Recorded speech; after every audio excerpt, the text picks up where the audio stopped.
Bismillahirrahmanirrahim. Assalamualaikum warahmatullahi wabarakatuh. Para kiai, para alim ulama, para habaib yang saya cintai, para tuan guru, pengurus masjid serta keluarga besar pengurus masjid, imam, muazzin, bilal, jamaah, bapa ibu, kaum muslimin muslimat, mukminin mukminat, semoga senantiasa dimuliakan dan diberkahi Allah Subhanahu wa taala. Alhamdulillah wa syukrillah, kita selalu belajar untuk mengucapkan alhamdulillah. Dalam keadaan senang, alhamdulillah. Dalam keadaan susah, alhamdulillah. Dalam keadaan sehat, alhamdulillah. Dalam keadaan sakit, alhamdulillah. Dalam keadaan ditusuk, alhamdulillah. Terus alhamdulillah. Tak ada penggantinya. Justru ucapan alhamdulillah saat musibah jauh lebih indah dan kemuliaannya di sisi Allah, karena kita masih berkenan memuji Allah walaupun yang datang dari Allah ujian. Beda ucapan alhamdu ketika senang sama ucapan alhamdu ketika lagi susah, lagi menderita, lagi sakit, lagi diuji, lagi tertekan. Di situ terlihat apakah masih berkenan memuji Allah atau tidak. Makanya orang yang ditimpa musibah kemudian dia alhamdulillah, apa yang dijanjikan oleh Allah untuk hamba itu? Qala Allah lil malaikah ibnu li'abdi baitan fil jannah wa sammuhu baital hamd.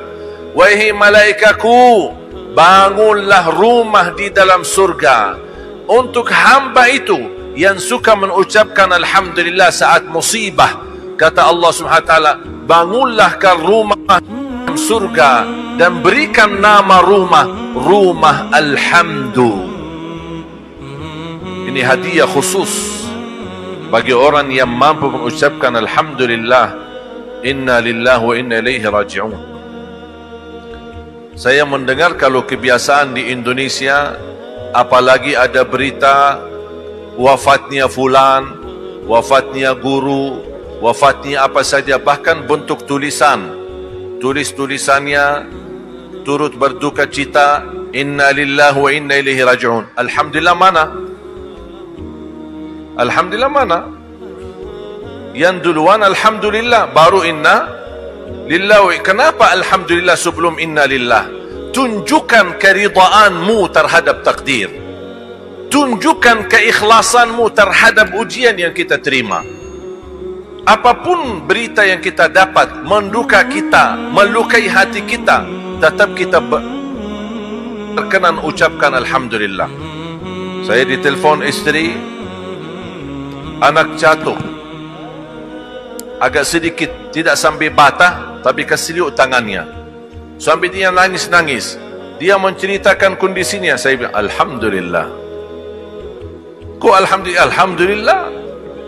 Semua tidak ada sesuatu yang terjadi di muka bumi pasti atas izin Allah. Tak mungkin terjadi sesuatu, jangankan terjadi ucapan pun atas izin Allah. Tak ada yang bisa bergerak dan tidak ada yang bisa menggerakkan apa-apa kalau belum diizinkan oleh Allah. Kita dan dunia dan segala isinya milik Allah. Jangan ada yang merasa diri hebat. Penguasa pun tidak bisa menggerakkan apa-apa kalau belum diizinkan oleh Allah. Makanya jemaah sekalian, ketika kita mendapatkan berita yang membuat kita sedih, yang membuat kita terluka hati, jangan lupa ucapkan alhamdulillah. Karena makna ucapan alhamdulillah ketika respon pertama, sikap pertama dan utama terhadap takdir yang diberikan oleh Allah.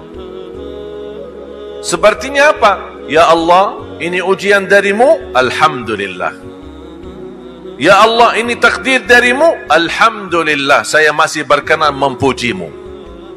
Berapapun ujianmu, ya Allah, saya tidak akan melepaskan lidahku memuji-Mu ya Allah. Karena ketika kita memuji Allah hanya di saat senang, saat dapat kelancaran, ada penghasilan proyek berjalan lancar, alhamdulillah, biasa aja. Tak ada bunyinya, tak ada keindahannya, tidak ada tersentuh hatinya. Karena senang, lagi senang. Wajar kalau ucapkan alhamdulillah. Apa kabar? Alhamdulillah. Sudah makan? Alhamdulillah. Tapi coba, lapar enggak? Lapar. Bisa enggak bilang alhamdulillah? Enggak. Alhamdulillah. Alhamdulillah sakit. Alhamdulillah, ini keadaan saya. Boleh sedih, boleh meneteskan air mata terhadap musibah. Rasulullah pun menangis, Rasulullah pun sedih. Sampai Rasulullah SAW ketika wafat anaknya Ibrahim, anak bayi masih 6 bulan, apa kata Nabi Muhammad SAW? Innal qalba la yahzan wa innal ayna la tadma' wa firaqika ya Ibrahim la mahzunun wa la naqulu illa ma yurdi rabbana alhamdulillah inna lillahi wa inna ilaihi raji'un. Apa kata Rasulullah? Hati kami sedih, mata kami meneteskan air mata atas perpisahan dengan engkau wahai Ibrahim.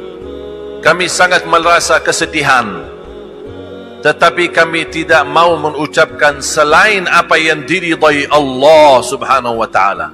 Alhamdulillah, inna lillah wa inna ilaihi raji'un. Kalau kita bisa belajar mengucapkan alhamdulillah ketika musibah dan ujian, wallahi akan Allah ganti dengan ketenangan yang luar biasa. Tenang hatinya, tenang sikapnya, bahkan ucapannya baik. Tak mungkin orang yang tenang ucapannya tidak baik, pasti kalimatun tayyibah. Tapi kalau tidak tenang, gelisah, tidak terima kejadian, ngamuk, marah, emosi, bisa menjadi bermasalah besar, bahkan bisa mengakibatkan yang lebih besar.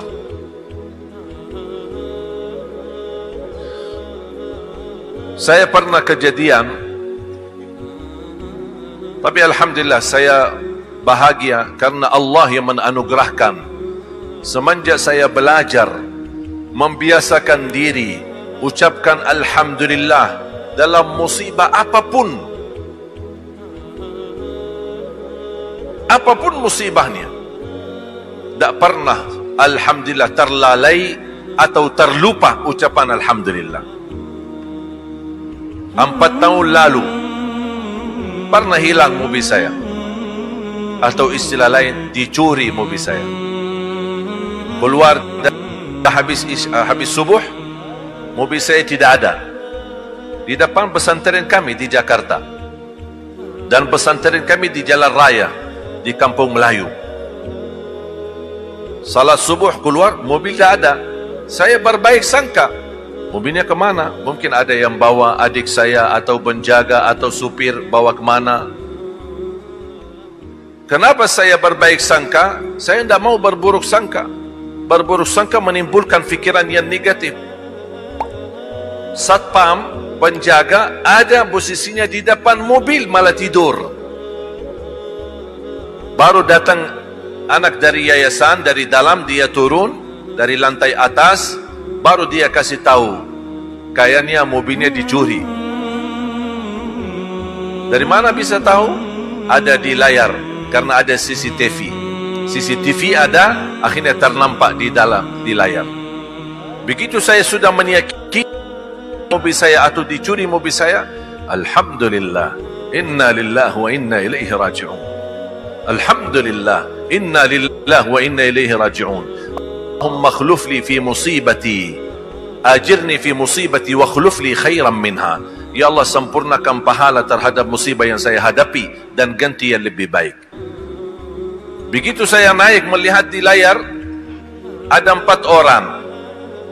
Ambil, bongkar mobilnya, matikan sensornya dan bawa pergi. Sedangkan satpam tidur di depan mobil. Tidak hampir 2 meter antara dia sama mobil. Tapi mungkin saking khusyuk dalam tidurnya, tak terasa. Sampai ada seorang maling, dia mondar-mandir memperhatikan, terus jangan sampai bangun tiba-tiba si satpam hilang. Sampai satpamnya datang minta maaf. Saya bilang, bukan salah antum. Dan tidak ada salah siapa-siapa. Allah takdirkan, jangan melimbarkan karena takdir menyalahkan orang lain. Allah yang mentakdirkan, jangan kita melimbarkan kesalahan kepada siapa-siapa. Kita harus salahkan diri. Salah saya apa sama Allah? Dosa apa yang saya lakukan sampai Allah berikan ujian seperti ini? Itu yang membuat saya berfikir. Akhirnya saya berdoa, ya Allah, kalau memang orang maling ini dia mengambil mobil saya ini dan dia curi mobil saya karena betul-betul lagi butuh, lagi ada perlu dirinya dan keluarganya karena saking susahnya, ya Allah, cukupkanlah mobil saya untuk dia dan keluarganya. Saya ikhlaskan. Tapi ya Allah, kalau seandainya maling ini maling istiqamah, ya Allah, jadikan pencurian ini yang dia lakukan menjadi terakhir dan bukakanlah pintu taubat untuknya. Itu doa saya.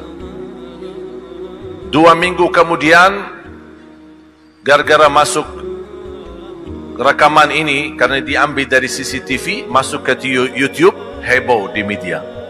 Semua wartawan pada datang. Sampai Polda Metro Jaya telefon, polisi semua telefon. Kok hilang mobilnya, kok tidak dilapor? Buat lapor apa? Melaporkan orang tidak merubah takdir. Sudah saya serahkan kepada Allah. Kalau sekarang Bapak sudah tahu, ya udah jalan aja tugasnya. Dicari. Ditangkap orangnya. Ternyata mereka rombongan dan ternyata maling istiqomah. Bukti 35 mobil berhasil dicuri dalam hanya 2 bulan. Ini istiqomah kan? Istiqomah. Katanya ketika ditahan sama polisi, tanya, mana mobil Syekh? Katanya jual. Uangnya mana? Saya sedekahin. Kenapa kok sedekahin? Begitu saya tahu ini mobil Syekh Ali Jabir, saya tak berani pakai uangnya. Masya Allah, maling tapi saleh. Saya minta sama Metro Jaya, Kapolda, saya minta dipertemukan. Saya ketemu. Tambah di sosial media, kita berdua. Ada mereka berempat. Saya berbicara sampaikan. Saya tidak mau membahas yang sudah terjadi. Tapi saya berpesan kepadamu, mohon jadikan ini pelajaran.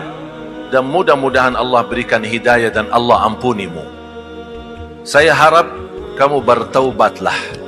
Karena apa yang kamu lakukan ini justru tidak menambah rizki, tapi justru menambah azab dari Allah. Mungkin bisa selamat dari azab di dunia atau hukum di dunia, tapi tidak akan bisa selamat dari hukum Allah di akhirat. Sampai dia peluk saya dan nangis-nangis minta maaf. Saya bilang jangan minta maaf sama saya, minta maaf sama yang di atas, sama Allah. Kalau saya tidak ada urusan, saya tidak ada tuduhan apa-apa, sama Allah. Kalau Allah sudah terima pemaafanmu, Allah terima permintaan maafmu, pasti diampuni. Berarti kamu harus usaha terus untuk meminta maaf sama Allah Subhanahu wa ta'ala.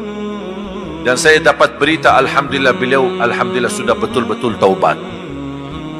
Ya mudah-mudahan kita harus belajar meniru akhlak Nabi Muhammad sallallahu alaihi wasallam.